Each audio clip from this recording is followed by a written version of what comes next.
हे बघ आता याची आहे ना ही वरची पाय किती आलं पहा 1 2 3 4 5 झाले. आता हे बार का हे ना हे बघ, हे जे आहे ना हे मुळं पाहिजे आणि हे झालं नाही तर खाली ही वरची लहर काही अजून 5 झाले म्हणजे फुल झालं त्याचं मॅक्झिमम झालं. झालं ना मॅक्झिमम हो.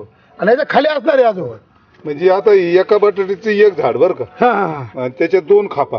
बरोबर. म्हणजे एका बटाट्यात 2 झाडं होणार हा आणि एका बटाट्याला 10 अर्ध्या खापला 10 बटाटे बरोबर बरोबर. बरोबर आणि याचे 10 आणि दुसऱ्या झाडाचे 10 हा, अशी 20 20 बटाटे एका बटाट्यापासून निघाले पाहिजे. निघाले. आता जी साईज आहे ना आपली ही बा याची साईज बा ती फुगली ना. नाही नाही, ही साईज बरे नाही ऐकलो ही साईज बा हा. ह्या चारही साईज बा तुम्ही हा.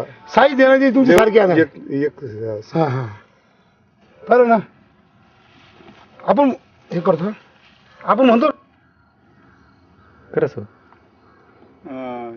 ह्या बटाट्याचे साधारण 1.5 महिना झालेला आहे लावून.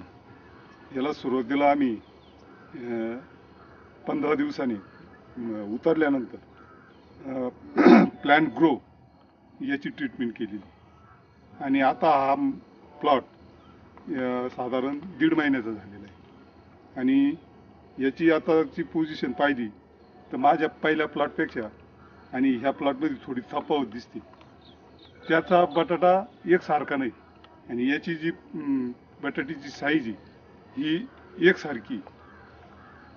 त्याच्यामुळे मला ह्या औषधाचा हा इफेक्ट दिसून राहिला.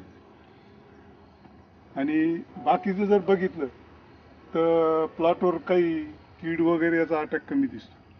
म्हणजे पॉवर प्लांट ग्रो वापरल्यामुळं झाडं Power सक्षम plant- आहे ते हो. रोगराई कीडक वगैरे काही नाही दिसत नाही. आणि तुमचा जो याच्या आधीचा 10-15 दिवसाचा प्लॉट तो आहे प्लॉट त्या प्लॉट थोडी तफावत तफावत दिसते आणि हा प्लॉट त्या प्लॉटला मॅच्युअर होईन असं तुम्हाला वाटतं. नाही त्याच्यापेक्षा याचं उत्पन्न जास्त राहील जास्त असा राहील. अंदाज आहे. चल थँक्यू.